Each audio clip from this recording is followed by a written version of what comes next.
Welcome to Eye Care Central. In today's video, we will discuss how to take history in a case of senile cataract. Senile cataract is the most common long case that is kept in Viva exam, and in this video, we will learn what questions to ask the patient, how to ask those questions in patient's own language, and also what questions the examiner is likely to ask you in your Viva exam. So let's begin. First of all, it is important to introduce yourself to the patient. Be polite, be warm, be respectful, develop a rapport with the patient, let them know why you are there and how much time the examination is likely to take. So we start by asking the particulars of the patient. First will come the name of the patient. Name is important for patient identification. Then we will ask the age of the patient. Noting down the correct age is extremely important because that helps us in understanding the etiology of cataract. A cataract that is seen after 40 to 45 years of age is likely to be a senile cataract. If the patient is younger than that, then we need to rule out other causes of cataract before we label it as a pre-senile cataract. Here, one thing that you need to remember is that even in elderly patients, you cannot just assume that your patient has a senile cataract. You will always need to rule out other causes of cataract because they can be seen in any age group. Next, you will note down the sex of the patient. It is important because many ophthalmic conditions like pterygium, cataract, they have a slight male preponderance. Males are more involved in outdoor activities and thus they are more exposed to ultraviolet radiations, which leads to a higher incidence of cataract in males. You will ask his or her occupation. Occupation is important because some cataracts are typically associated with certain professions. A classic example of this is a glass blower's cataract that is caused by chronic exposure to infrared radiations. Similarly, people who work outdoors, like farmers and laborers, they are exposed to UV radiations and that may lead to cataract formation. Also, you may notice that the presenting complaint of a patient can sometimes be correlated with his profession. For example, people whose work is mainly concerned with near vision, like tailors, clerks, accountants, they are extremely bothered when their near vision is affected because it directly affects their work. So suppose your patient is a tailor whose distance vision is good, but his cataract is affecting his near sight. Then this disturbance in near vision becomes an indication to take him up for cataract surgery. That is why it is important to know the profession of a patient so that you may understand how his cataract is affecting his daily activities. You need to ask about the residence of the patient. First, this is important for demographic purposes. Also, in the Indian context, it is seen that some diseases like pseudoexfoliation syndrome, angle closure glaucoma, they are more prevalent in the south of India. Then you will ask the chief complaint of the patient. In case of senile cataract, almost always the chief complaint is diminution of vision. Diminution means decrease, or you can say blurring of vision. Does he have blurring of vision in the right eye, or in the left eye, or in both the eyes? In case the blurring is in both the eyes, ask him if it is more in one eye as compared to the other eye, or if both the eyes are equally affected. And then for how long he has been experiencing this problem. Is it for 1 month, 3 months, 6 months, 1 year, or even longer? So you will start your case history as, I am presenting the case of, say, Mr. Ashok Kumar, 52-year-old male, farmer by occupation, resident of South Delhi, who presented to the, now where would a patient of senile cataract present? To the OPD or to the emergency?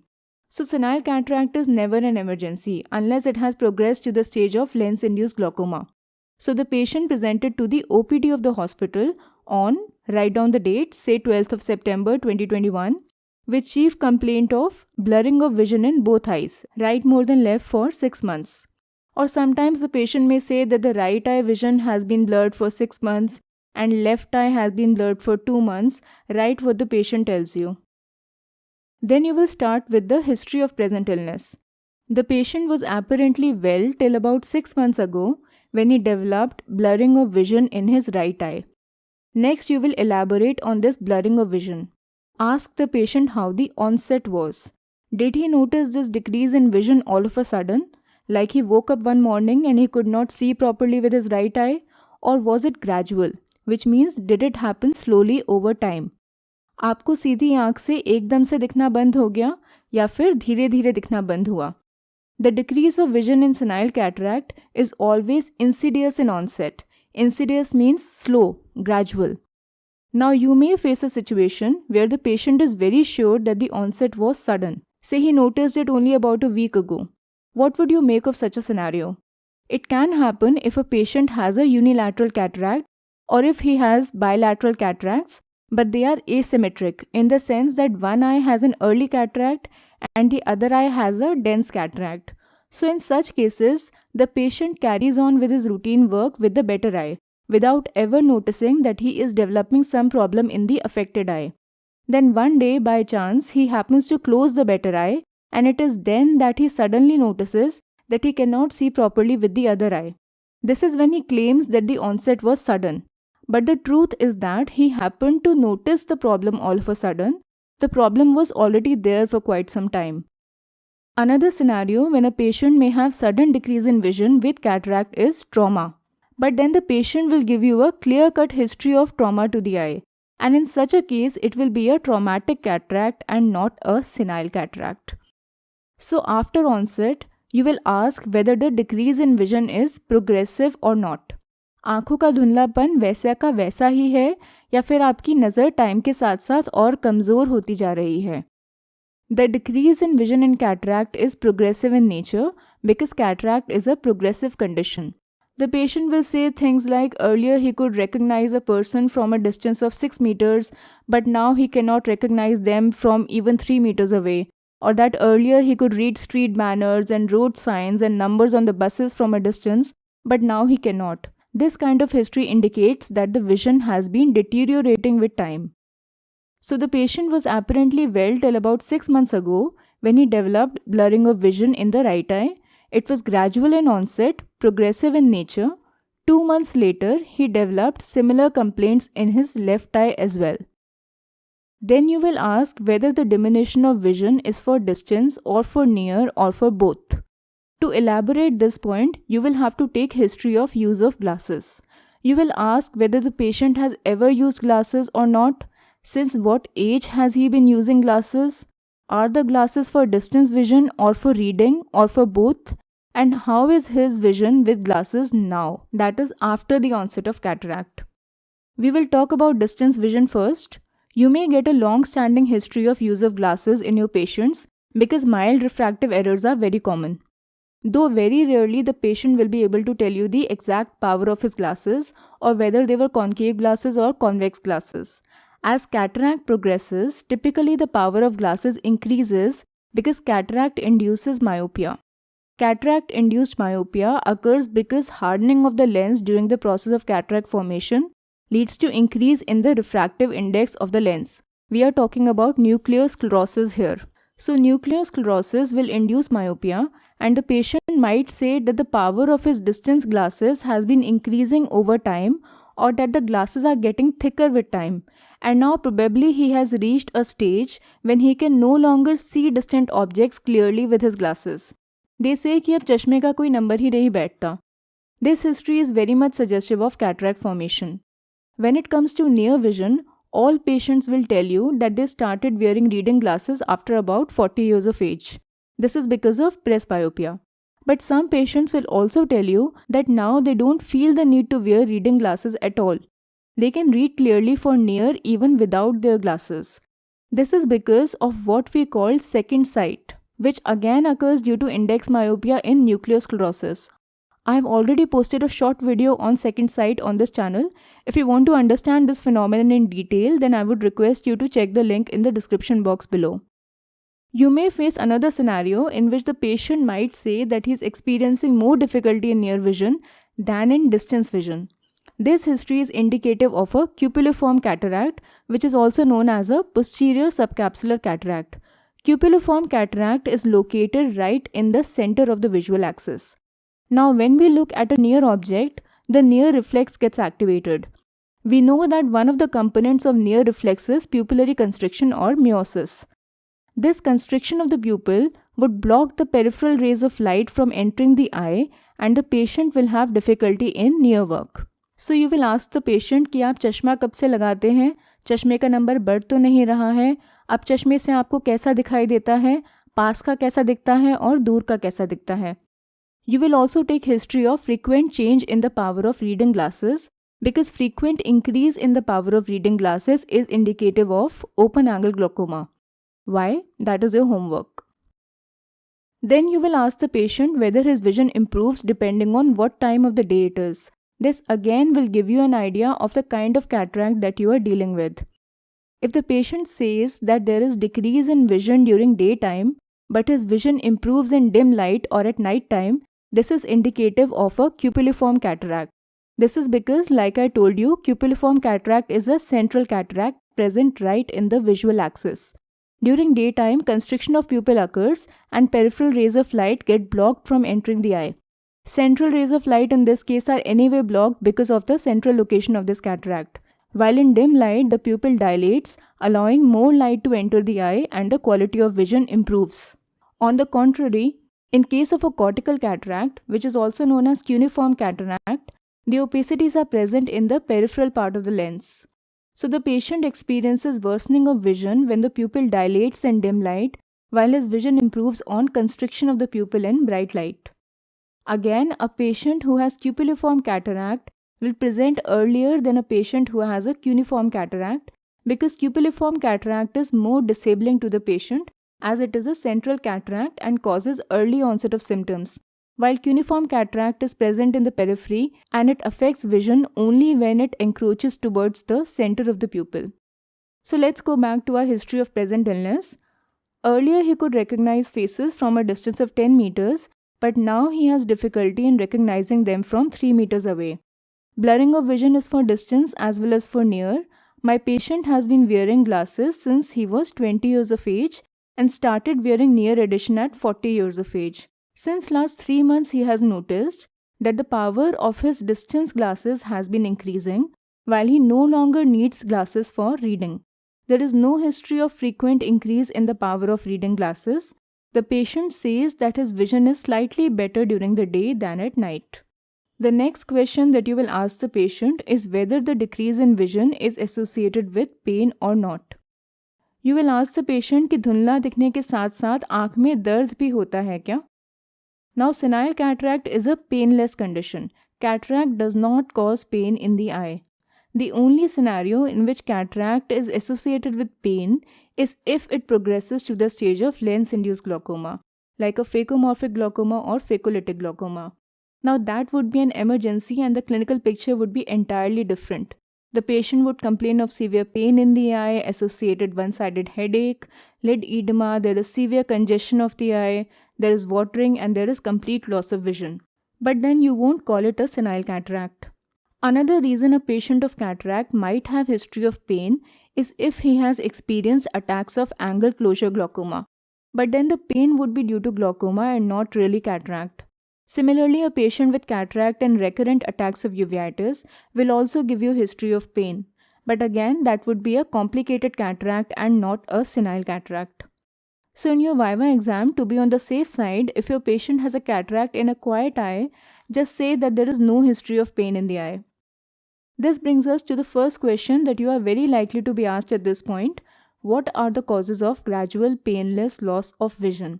The causes are given in your book. I'll just enumerate them here. Senile cataract, developmental cataract, refractive error, diabetic retinopathy, corneal dystrophies and corneal degenerations, pterygium, age-related macular degeneration, optic atrophy, etc. They can also ask you to enumerate the causes of gradual painful loss of vision, sudden painless loss of vision, and sudden painful loss of vision. You will find the answers to all these questions in your book. Next comes the history of redness, watering and discharge. Does cataract cause acute red eye? No. So you will say that there is no history of redness in your patient. At this point, they will ask you the causes of acute red eye. You will say acute conjunctivitis, acute iridocyclitis and acute congestive glaucoma. And you should know all points of difference between these three. Suppose your patient gives history of recurrent red eye, then it could be a case of uveitis and your patient might have a complicated cataract instead of a senile cataract. But to be very honest, we don't keep complicated cataract as a case for undergraduate students, and this recurrent mild redness could just be allergic conjunctivitis or even dry eye. So moving on, does cataract cause watering of the eye? No, it does not. But most patients in this age group will complain of associated watering because they have chronic dry eye disease, which causes reflex tearing. Or they may have associated meibomitis, blepharitis, entropion, trichiasis. So if your patient is complaining of watering of the eyes, you may write that it is associated with occasional watering from both the eyes. In such cases, the patient may also have associated burning, itching, and foreign body sensation because these are all symptoms of dry eye spectrum. So you may add them to your history or you may omit them if they are not significant. What I'm trying to tell you here is that it is you who should be in control of the direction in which your Viva is going. If you say things like redness, pain, watering in your history, you must know the causes of these symptoms because that is where the Viva is going to go. They will ask you the causes of watering. All the causes that we enumerated till now are due to hyperlacrimation, which means overproduction of tears by the lacrimal gland. Another important cause of watering is a block in the lacrimal drainage system. This is known as epiphora. There could be a punctal occlusion, or there could be a block at the level of the individual canaliculus, or there could be a common canalicular block. In that case, the patient may have persistent watering from one eye, or if he has block in both eyes, then the patient will complain of persistent watering from both eyes. There could also be a block at the level of the nasolacrimal duct. In that case, the patient will have watering as well as discharge from the eye. Now it is clear that cataract will not cause discharge from the eye. But if the patient has associated NLD block, then he will have discharge, and that condition is known as chronic dacryocystitis. If you are suspecting that your patient has chronic dacryocystitis, then while taking his history, just do a regurgitation test right there. Press on the area of the medial canthus, and if there is regurgitation of fluid, it confirms an NLD block, and then your Viva may go in the direction of chronic dacryocystitis. They will ask you the causes of watering, discharge, syringing, probing, and of course DCR surgery. So unless you are sure that your patient has an NLD block and you are prepared to answer those questions, don't add insignificant complaints to your case sheet. If there is history of discharge, you should ask about the nature of discharge. Is it mucoid? That is it white in color? Is it purulent or yellow in color? Is it serosanguinous? That means blood tinged. It could also be ropey, which means like a rope, tar jaisa, which is a feature of spring catarrh or allergic conjunctivitis. You also need to ask them about matting of eyelashes and swelling in the area of medial canthus because these are also suggestive of chronic dacryocystitis. So let's say that in our patient there is no history of recurrent redness, watering or discharge from either eye. Next comes the history of colored halos. What do you understand by a halo? A halo is a circle of light that is drawn while depicting someone as a god or a saint. A patient who has a cataract sees such rainbow-colored rings of light around a source of light, like a bulb or a street light. These are usually seen in early stages of cataract formation, which is also known as incipient cataract. Incipient means the beginning of something. So the beginning of cataract. So you will ask the patient if he sees colored rings around a light source. You will ask कि आपको bulb के आसपास रंग बिरंगे से गोले दिखाई देते हैं क्या? If he says yes, it is indicative of colored halos. At this point, you will be asked to enumerate the causes of colored halos. It is very important and a very commonly asked question. The three main causes of colored halos are acute mucopurulent conjunctivitis, incipient cataract, and acute angle closure glaucoma. What happens in these conditions is that before reaching the retina, the light splits into its various components because it encounters fluid droplets in its path that act like prisms. In mucopurulent conjunctivitis, accumulation of fluid and discharge occurs on the surface of the eye, and they split the light, causing colored halos. Colored halos in such cases will disappear on washing the eye because this fluid gets washed away. In incipient cataract, pockets of fluid form within the lens. Again, these fluid pockets act as prisms and produce colored halos. In acute congestive glaucoma, there occurs fluid accumulation in the cornea. Basically, in acute congestive glaucoma, the intraocular pressure rises and that leads to corneal edema. Because high intraocular pressure affects the functioning of the ionic pumps that are present on the corneal endothelium. These pumps are responsible for maintaining the cornea in a relatively dehydrated state. When they are affected due to high IOP, fluid does not get pumped out of the corneal stroma and corneal edema occurs. This fluid accumulation leads to splitting of light rays and perception of colored halos by the patient. Another question that they may ask you is, how do you differentiate between colored halos seen in cataract versus those seen in glaucoma? The answer is by doing Fincham test. Fincham test is an obsolete test. We don't do it now, but it is important from your Viva point of view. The full name of the test is Emslie-Fincham stenopic slit test. We take a stenopic slit and we pass it across the pupil. The halos of cataract break up while the halos of glaucoma remain intact. So let's say that the patient also gives history of seeing colored halos around street lights. After colored halos, you will take history of glare. Now what is glare? Glare means intolerance to bright light. Patients typically complain of glare when they look at the sun or when they are on the road at night and they see a vehicle coming towards them. You will ask them कि सामने से कोई गाड़ी आ रही हो तो गाड़ी की लाइट देखकर आपकी आंखें चौंध जाती हैं या फिर सूरज की रोशनी में आपसे देखा नहीं जाता. In fact, glare is often the presenting complaint in posterior subcapsular cataracts. These patients are not as much bothered by the decrease in vision as they are bothered by glare, because posterior subcapsular cataract lies right at the nodal point of the eye and it causes intense glare due to scattering of light rays. Another term that is frequently mentioned when discussing glare is photophobia. Photophobia is intense intolerance to ambient light, which is often associated with pain. So in photophobia there is pain and it occurs in normal light conditions, unlike glare which occurs in bright light conditions and there is no pain. Cataract can cause glare, but cataract will not cause photophobia. Other causes of glare are corneal opacities, pseudophakia, posterior capsular opacification, keratoconus and corneal edema. Photophobia is seen in corneal epithelial defects, corneal ulcers, migraine, etc. At this point, if you are really unlucky, the examiner can also ask you the difference between photophobia and blepharospasm. You will find out the answer and let me know in the comment section below. Next comes history of diplopia. Diplopia means double vision. The patient sees one object as two. Diplopia can be uniocular or it can be binocular. Uniocular diplopia is when the patient sees double only with one eye while he has single vision in the other eye. Binocular diplopia is when he sees double with both eyes open. How will you check whether your patient has uniocular diplopia or binocular diplopia? If your patient is complaining of diplopia, you will first ask the patient whether he sees double with both eyes open. If he says yes, you ask him to close one eye and check whether he is still seeing double. So suppose the patient closes his left eye and says that diplopia is no longer present. Then you ask him to close the right eye and check the same with his left eye, whether he is seeing double with the left eye or not. If he says that he is not seeing double with his left eye as well, what does this mean? It means that the patient had diplopia only when he was seeing with both eyes open, but the diplopia disappeared on closing either eye. This history is suggestive of binocular diplopia.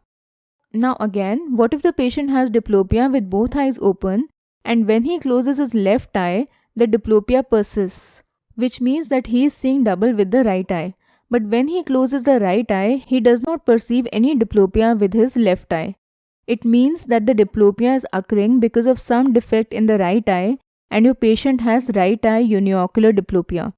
Does cataract cause diplopia? No, cataract does not cause diplopia. At this point, they can ask you the causes of uniocular and binocular diplopia. They can also ask you the physiology of binocular single vision or BSV.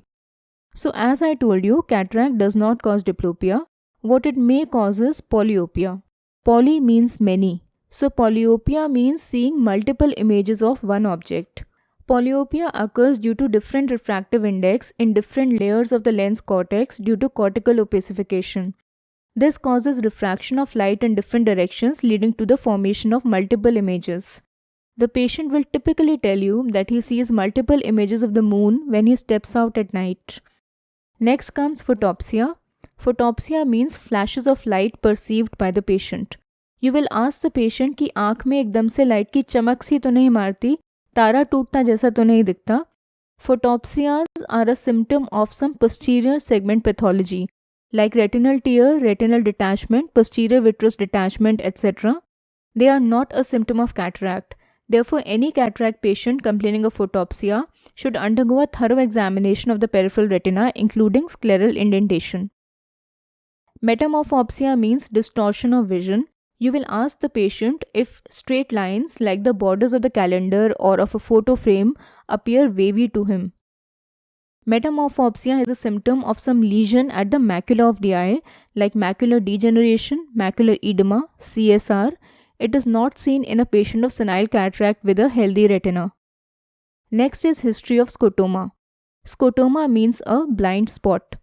It is an area of decreased vision or complete vision loss in the field of vision of the patient that is surrounded by an area of normal vision. So you will ask the patient if he sees a black spot in his line of sight.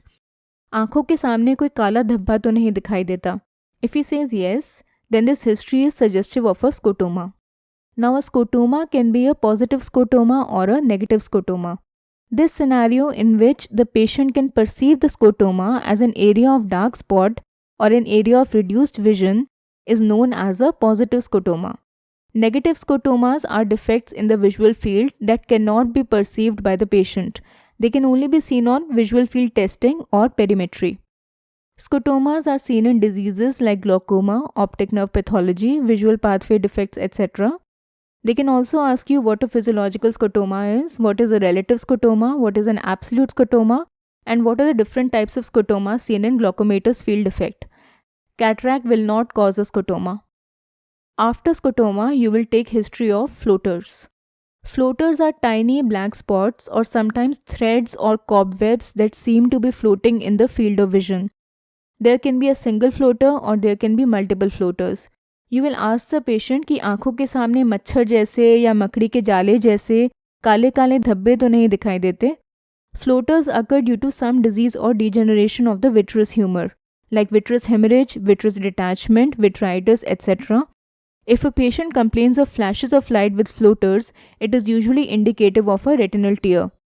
Very rarely you can be asked in your Viva the physiology behind floaters. In that case, you will have to tell about entoptic phenomenon. This is also given in your book. You should also ask a few leading questions like history of deviation of the eyeball or drooping of the lid. They are not related to cataract as such, but they help you in ruling out other ocular diseases.